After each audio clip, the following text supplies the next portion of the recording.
aitzina folken jo genuen duela aste batzuk Gasteizko Santa Maria Katedralean, eta izan zen super polita, gure familiar pilo etorri ziren, lagunak eta soldauta izan zen ere, osea, guretzat hori amets bat da.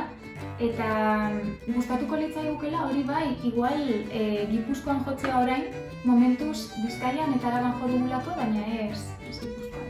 Bai, Gipuzkoan oraindik zero. Eta nik ere bai, ez dakit gure herrietan edo. Gipuzkoako lagunekin eta ez dakit, nire gustako izakan nire herrian jotzea, Amurrion, por cierto. Beraz, mesedez, udaletxean. Eri guztu kastu. Vale, ya está.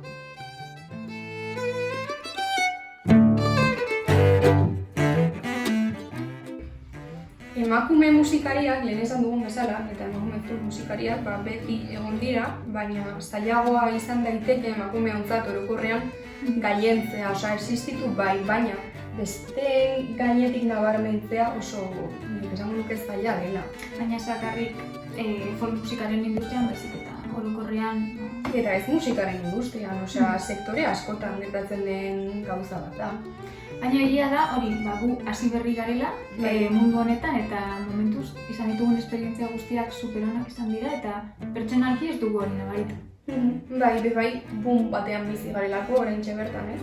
Eta orduan orain emakumei ematen zaie aukera pixka bat gehiago gailentzeko, adibidez elkarrizketa hori egiterakoan. Daiteke.